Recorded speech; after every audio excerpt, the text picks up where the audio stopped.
ظلمت سنة من أحيا الظلام إلى أن اشتكت قدماه الضر من ورمي.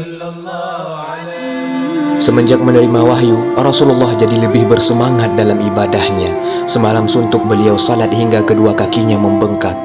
Iya, itulah dua kaki paling mulia dan penuh berkah di mana debu-debu yang menempel pada keduanya sangatlah elok untuk dijadikan celak bagi seluruh manusia di alam raya. Ketekunan beliau yang penuh dengan ma'rifah, cinta dan ketulusan dalam melaksanakan salat malam, itulah yang dirasa sangat berat untuk senantiasa diikuti oleh sang penyair, sehingga dia merasa bahwa dirinya telah berbuat zalim terhadap tauladan spiritual yang cemerlang itu. Dan kalau sang penyair saja yang notabene termasuk waliullah itu merasa bersalah, apalagi kita.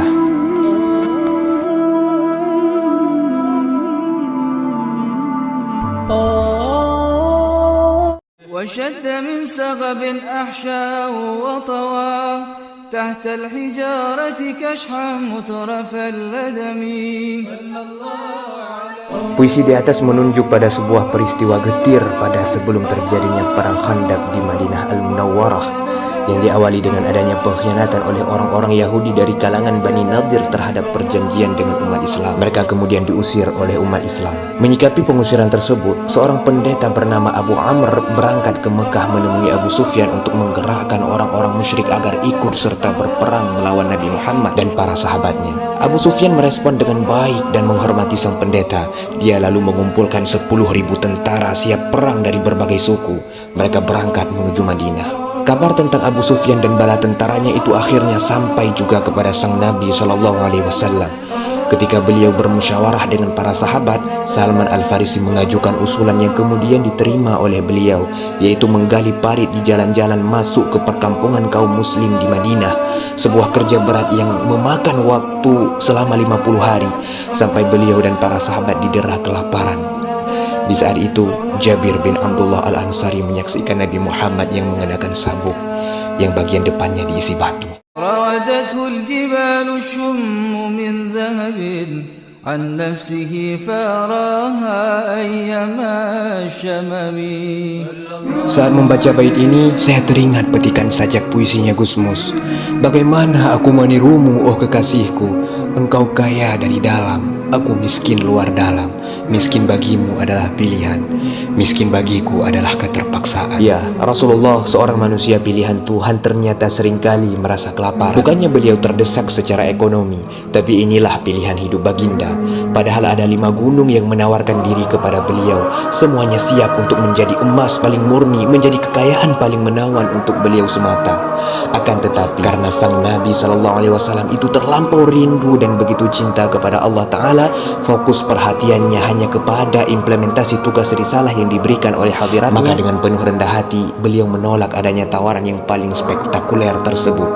وأكدت زهده فيها ضرورته إن الضرورة لا تعدو على العصم. Suatu ketika Umar bin Khattab berkunjung ke rumah Nabi. Di sana Umar menangis melihat kondisi Rasulullah. Rasulullah terbaring di atas pelepah kurma.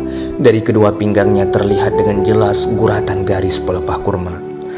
Rasul bertanya, "Wahai Umar, gerangan apakah yang membuatmu menangis?" Umar menjawab, "Saya teringat Kisra dan Kaisar dengan segala fasilitas dunianya, sedangkan engkau yang utusan Allah. Di pinggangmu terlihat bekas garis-garis pelepah kurma. Tidakkah engkau rela, wahai Umar, kalau mereka menikmati kesenangan itu di dunia, sementara kita menikmatinya di akhirat kelak?" Umar menjawab, "Iya, wahai Rasulullah." Lalu turun malaikat Jibril dan menyatakan, ketentuan Allah telah berlaku bahwa kenikmatan akhirat itu akan berkurang bagi setiap orang sesuai dengan seberapa bertambahnya kelezatan mereka di dunia. Manakala kelezatan dunia tambah banyak bagi seseorang, maka kenikmatan akhiratnya makin sedikit. Allah Ta'ala berfirman di dalam hadis qudsi, laulaka ya Muhammad ma khalaqtul aflak. Andaikan bukan lantaran engkau wahai Muhammad, tentu tidak akan kuciptakan alam semesta. Baginda adalah sababul a'zam li kulli mawjud. Alam semesta ini hanyalah percikan dari implementasi cintanya sang pencipta kepada baginda. Bagaimana mungkin Nabi nan mulia tertarik kepada kemilau harta dunia? Andai saja tanpa Nabi Muhammad SAW, dunia tak akan pernah ada.